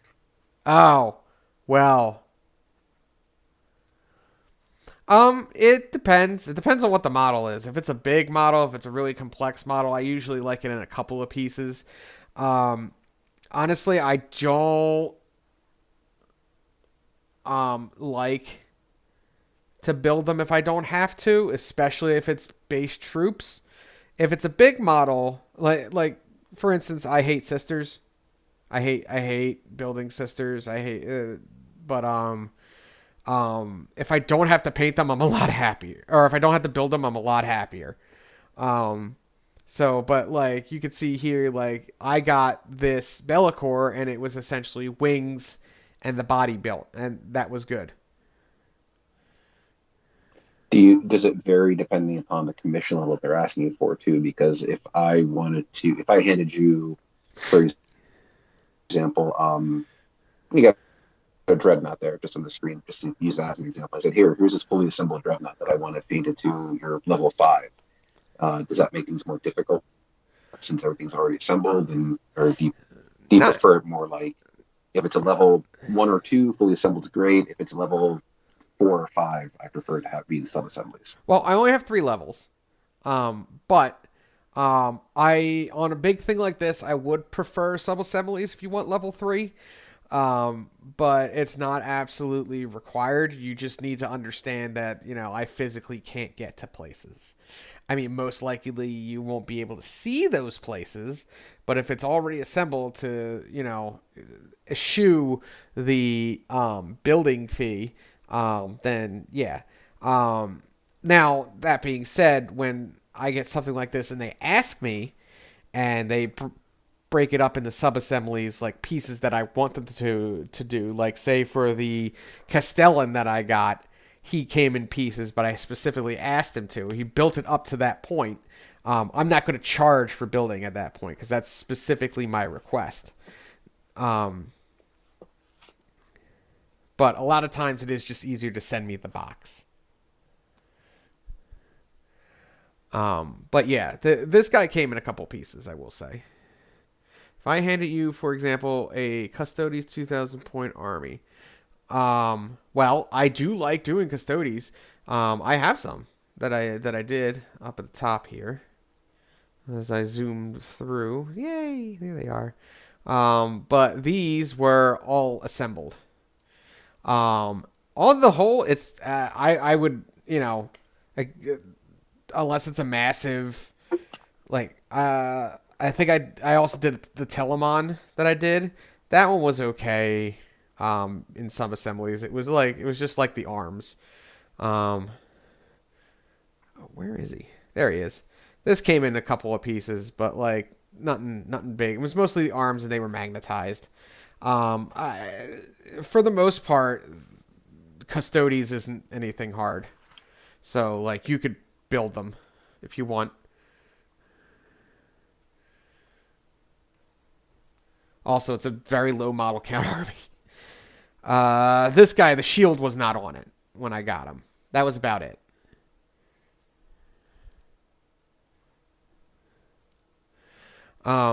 So anyway, but yes, those are usually the steps I go to, and now we kind of went through my painting business. So if anybody needs anything painted, by the way, I have openings coming up for the summer. My May is filling up very quickly. But if anybody's got single models here or there, don't worry, Dom, Kyle, and Phil, if you're all listening, I still have room for lions and Azraels. But I made sure to keep that open for you guys, 'cause especially since I know Kyle needs the lion for ACO.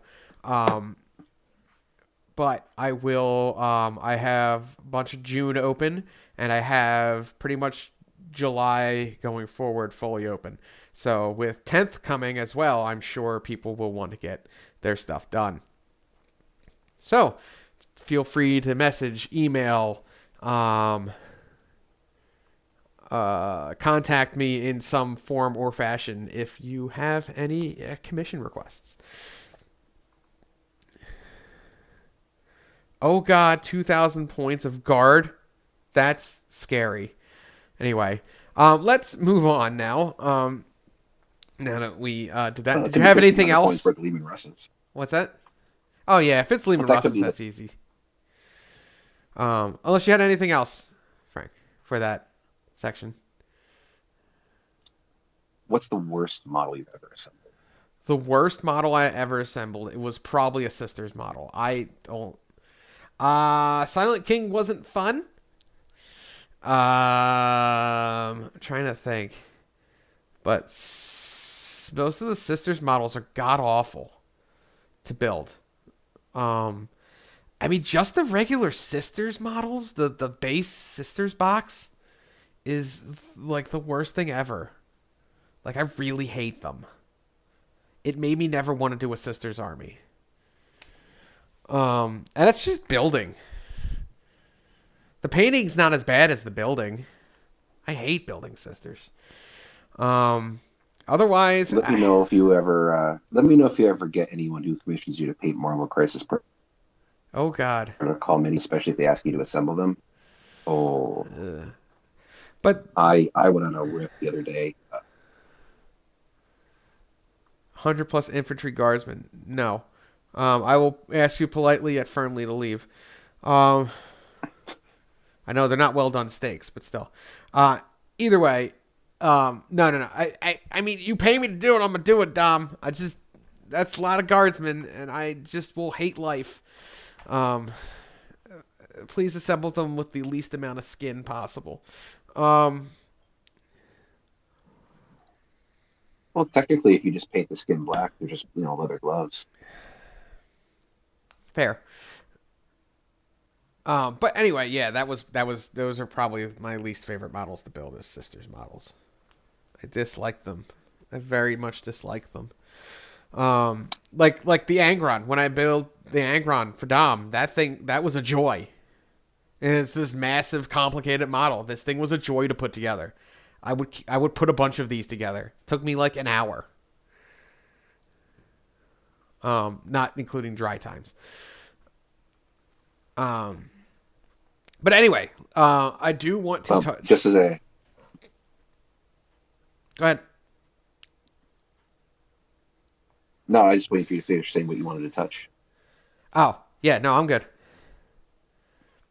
Before we I get was me just on gonna in. say the the Marvel Crisis Protocol minis. They're some of them are so terrible. To kind of give you an idea is imagine putting together something that's roughly the size, probably a little bit smaller than a Sisters model, because even the Sisters model is still at heroic scale. But you have to glue together something so crazy like the fingers on the hands. It's ugh. GW does that sometimes. Sometimes. Not all the time, but sometimes. And They they're usually Eldar models. the Atomic Mass Games actually puts spare parts on the sprue because they just expect you to lose them. Yeah. Ugh. Yeah. Anyway, next subject. Yes. So last thing I wanted to go over, because I know we're primarily a painting stream, but I am so excited for 10th edition. All the new rules. We're going to do it. Let's do it. I'm going to look at it. It's tanks for the ride. I love everything they're doing with these rules. I haven't seen anything that I really actually like hated yet. So, I'm mildly surprised, and B, this might just be hype. Um, but transports, I always loved doing transports. This brings me back to 5th edition, and I loved 5th edition, and this makes me want to, you know, makes hits the nostalgia, and I get to use. I just hope I get to use my like 5 battle wagons again. That's all I want. My hope is that when they're costing out these transports, because transports were great, back in fifth and sixth edition, seventh edition, when they're most seventh edition, some artists just straight up got them for free. Um, I just hope that they price them accordingly so that taking them actually feels worthwhile. I'm just hoping that things like battle wagons and death dreads and things like that are actually worth using. That's all I want. Well, I'm so sick of having about half of the vast majority of the big models I own be completely useless.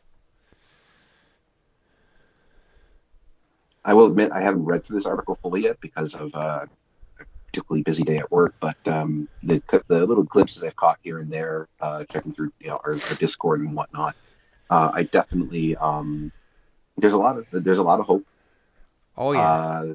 because especially with yesterday with the preview light phase for the most part. If they are turning psychic powers into just straight up shooting attacks, which again is very fifth and sixth edition era nostalgic.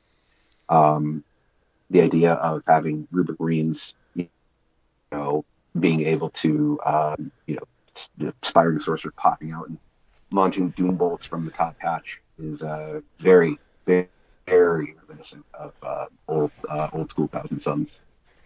Yes. Hang on, give me 1 second. I'm off flew in, so now I don't. I want to prevent further moths. Um, yes, no, I know. I'm excited. All orc vehicles were always open top. They could always fire out of them, and I love this. Also, I love that the battle wagons can have 22. It's fire deck 22. Battle wagons only hold 20. I'm very very curious as to what that means. So I've gotten very excited. But I like the new rules. I like that they went back to universal special rules. It is the best thing ever. Firing deck works exactly how you think it should and how it does. Like this works great. Mechaniac, I like this a lot. Number one, it's anything with the Mechaniac. Helps regain D3 lost wounds. And a unit, and until the start of your next movement phase, each time that vehicle model makes an attack, add 1 to the hit roll. Orc stuff can hit things. They've experimented with that before. and we saw what happened. So they think we need to be a little careful with that. I don't care. Let me I mean, listen. I don't think that they're I gonna. It's love gonna work on everything. Obviously, it's gonna be like it's gonna be like it doesn't work on Ludas, or it's not gonna work on Flash Gits, because Flash Gits are never allowed to be good. Because reasons. ex- They're the best well, models. They're the pirates. except for when Flash gets for the best unit in the game for a little while. That was for like 10 seconds, and they still weren't the best unit in the game. They were just pretty good.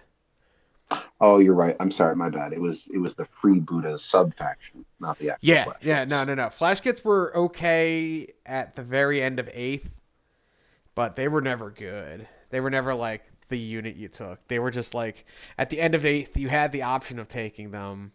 They just weren't the best option. I took them because they look cool. But other than that, they're not great. Robbie Vega definitely remembers when I took them to um, fight before Christmas, and I happened to roll a 6 and obliterated 2 of his units because they shot, and then I rolled a 6 and they shot again, and his jackal bikes disappeared, and it was amazing. Um, but anyway, back to this. What I think Yes, is actually really interesting, yeah, the firing deck rule is that it just says you select up to X models embarked within it. So, assuming that transports still keep the rules that they have right now, where you can have multiple units embarked into I think one that transport, that might go away. yeah, I possibly. think that's going to go Because away because characters are joining units now. that's fair, yeah. Because I was just going to think like underneath the current rules, a Rhino, uh, looking at this through the lens of my army, Thousand Sons, a Rhino with 2,000 Suns units inside of, which means that if I just select two models that are embarked, that means I can have two aspiring sorcerers just stick their heads out and launch two different psychic attacks because psychic attacks are just guns with the psychic keyword attached to them now. Mm. And again, Interesting. Oh, we're only getting snippets here, so we don't know much yet. We don't know everything. We won't know everything until we get that nice no, we juicy do not. free PDF. I still will be buying a book because I just like having the books. But because I will not be buying the starter set because there's nothing in there I want. Um, but anyway, so we have stuff like rapid deployment, the Tarox, where you can get out after you advanced, which is nice. It's cool that some things are gonna right off the bat just tell you they do this. So that gets that, and Land Raiders get the assault ramp back. Thank you, useful once That's again. oh, it's huge. I'm What just was so the happy. one thing I kept complaining about? I said that through the entirety of eighth and ninth, if they want to make Land Raiders good, one of the biggest things they need to bring back is the ability to assault after that thing moves. Oh yeah, like I don't even play Marines, but I of course have 3 of them, so for reasons. Also because I like Redeemers and Fire. Um, and then the Repulsor, where you can, yeah, this just shows off that they can hold. It's Adeptus Astartes now. There's no delineation between Primaris and Firstborn, so that's good.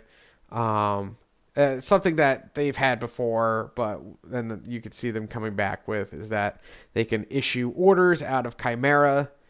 That's kind of nice. Again, nothing too surprising there. This is cool though. Yeah, this is pretty neat. And This is go ahead. go ahead. As you say what you're going to say first, because I'm going to circle back around to something that Oh, okay. that we've been talking about as a This is team. as But go ahead. as Jack put it on Art of War's stream. This is very spicy. Until the end of the turn, each time a friendly model that disembarked from this transport this turn makes an attack that targets the enemy unit that the tank targets, you can reroll to wound. That is lovely. Mm-hmm. I hate Eldar, but I still like that rule. That's a good rule. And it also points out So at the bottom that you'll be able to get back into repulsors when you're charged. Oh God. Anyway, go ahead. what I was going to bring out is again, there's not a lot of modifications on hit rolls. Again, we're seeing more modifications on the wound rolls, which we were talking, referring to more of our competitive team talk that there's seems to be I think that the game is definitely going to be lending itself more to, it's going to be easy to hit but far tougher to wound targets, which the more times, more and more we keep seeing these wound modification rules in terms of either re-rolling or modifying your ability to wound something. I think we're definitely heading in that territory where, far less shots and much more emphasis on things being easier to hit but far tougher to wound. Yeah. I am liking that though. I like that. Um, it is more focused on actual like wounding than rolling to hit because I mean honestly you're more likely if you actually hit something to wound it honestly than the other way around, but like I don't know. It is interesting. I can't wait to see the rest of the rules just so we know how far everything's going. Um, how far everything will go with this. Now they have also revealed some other stuff, rules wise.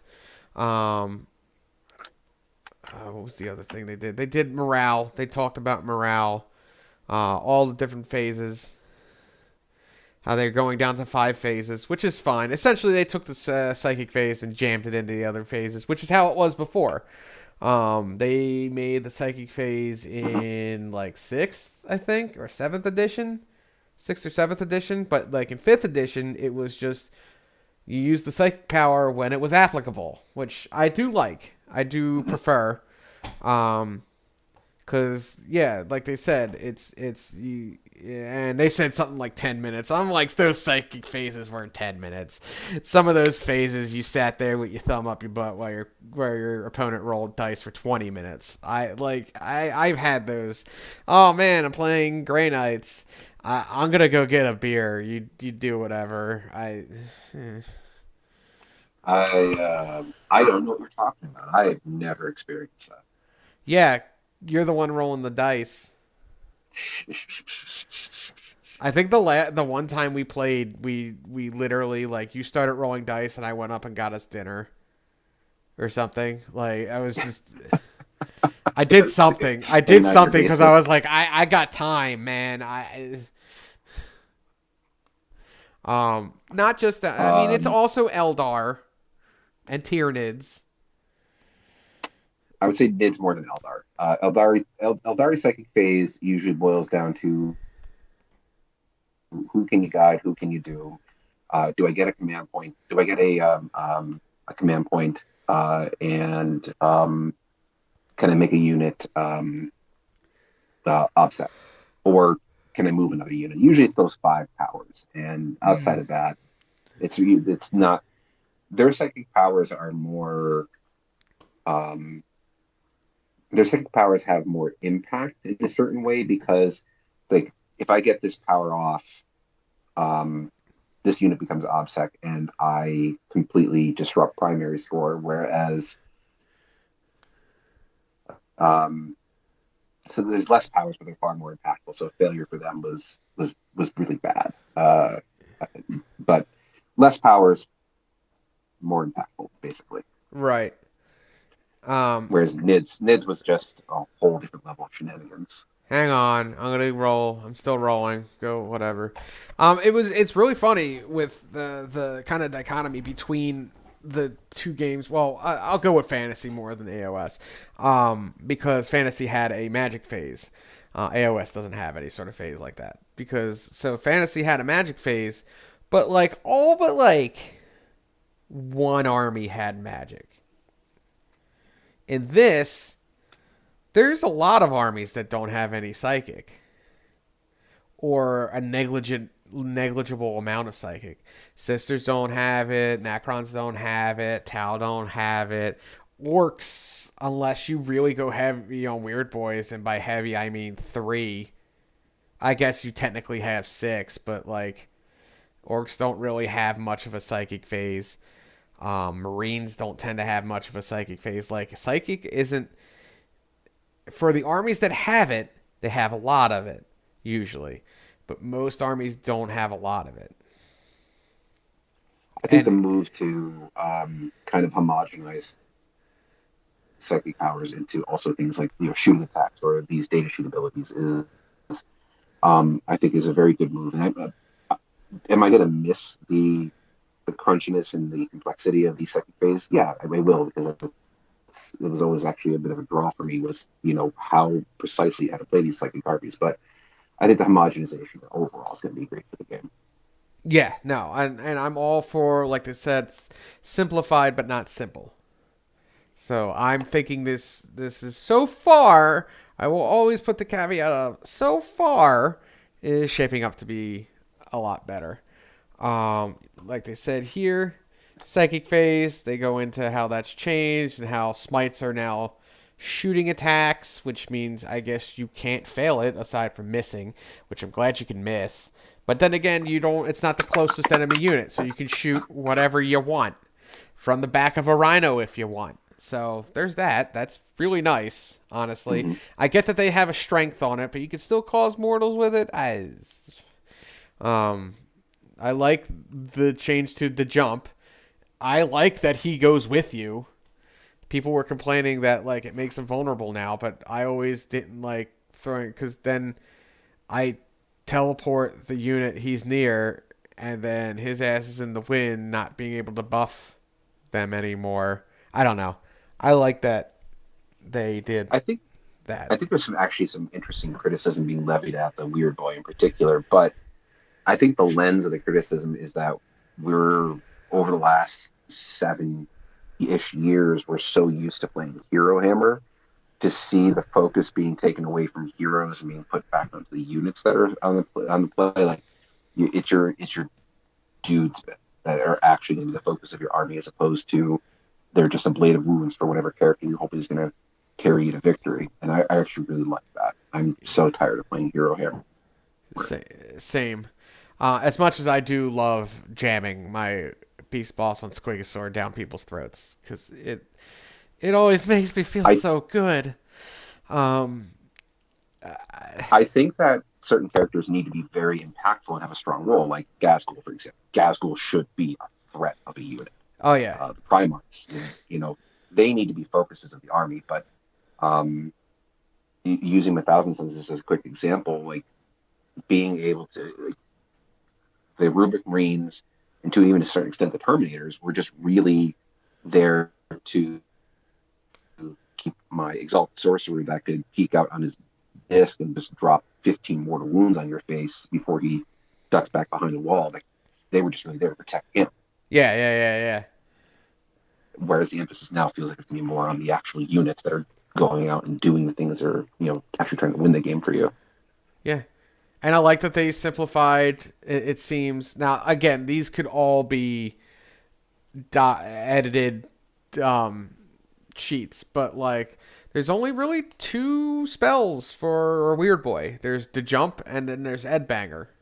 So, they massively simplified the psychic list, I guess. Because that's what's on the data Yeah, card. you're right. But again, These could be heavily edited. You never know what's going to change. because we've already seen instances of that with the Termagants. So, because there wasn't they accidentally put out 2 different versions of the Termagant card at one point when they first revealed it. So I don't know. We'll see what happens. There also could be it's just in another section of the book. You can have this spell, but I don't know. We'll see. I think it creates an interesting situation too, because like my army has sorcerers, exalted sorcerers, terminator sorcerers, infernal masters, all variations in the same character. But like, if an Infernal Master does something different to an Exalted Sorcerer, which does something different to a Terminator Sorcerer, then that adds a lot of variety in terms of how I can pick and choose like what character upgrade I want to sneak into an army, and adds more impact and meaning behind the model you choose, as opposed to it's Right. just more efficient for me to have a Terminator or a Sorcerer on foot and not Terminator armor versus one in Terminator armor because they're otherwise identical. Right. And I'm also saying like so the Weird Boy and the Were Boy, they had a combined total of like 12 spells, I believe it was. All right. Mm-hmm. So now if the Were Boy is the same way, we're taking those 12 spells, bringing them down to 4. Um, Overall, they only had like together like 5 of those spells were useful, and it's only the jump is the only one that translated over, it seems, out of the useful Weird Boy spells. And there was like 3 that were useful out of the Weird Boy spells. So I'm Yeah, not sure if they're just dropping them all or not. Again, I'm not like yeah, I agree. getting upset about it, but I had 21 psychic powers to choose from. Currently, I'm able to choose from right now in my Thousand Suns Codex. Technically, not including Smite, but I use like the same half dozen to 8 spells, and the rest are just they exist. They're terrible. oh yeah. Oh yeah, no. Most of the Were Boy spells are terrible. But ooh, would you look at the time? All right. I Well, know. Yep. um Do you have time for one last parting question? Real quick one. sure. So far, on everything that's been previewed, what is the rules change that you like most? I it might be just because it's fresh in my mind, but probably transports. I miss using vehicles to the extent that I did in 5th edition. Not that it has to be to that extent, but like I out of all the rule stuff that I have seen, we could actually go here because it actually has a nifty thing.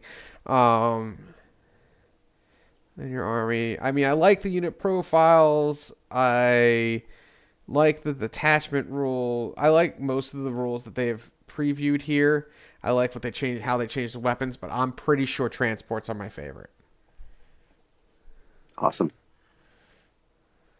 How about you? So minor thing I'm excited about is the lethality of the game getting toned down. It seems like we're probably hitting a reasonable number for that. But I think the rule that's most interesting to me is definitely morale change. Um, it always felt bad that you just had models leaving the table. And here, I think that because if you fail the morale check, the models that left the table, they are never coming back. Whereas here, if you fail morale, your ability to use that unit effectively is gone for a turn, but that unit is still there for you the next turn once it recovers. Right. And I think that's going to be. I really like the morale phase change, or not morale phase, but the morale mechanic. Yeah, I like that too. It's a lot more interesting, I think. Um, and has a lot more. I think we need to get a. Oh, go ahead. Good. Oh, I was just gonna say it's a lot less feel baddy. Exactly. To put it. And I think the biggest thing we need to try and get an answer on is what does OC objective count 0 mean? Does it just mean that they can't control an objective period, or is it that if one model makes it on there versus a battle a broken unit that one model can take an objective away from I think them? that's where we're leaning, but I'm not. Yeah, they haven't confirmed it yet. Yeah, obviously. Yeah, no, but I'm just saying. I think that's where we're leaning. Where like they'll still hold it until literally anything else touches it. But yeah, all right. Well, thank you everyone for joining us. I think we had a very pleasant bunch of discussions in the chat, and I hope everybody has a nice week. We will be back next week for some more updates, and looks at the new edition, looks at the new models, and I hope everybody has a nice week. Thanks, guys, for watching and chatting along with us. I hope you have an awesome week, too. All right.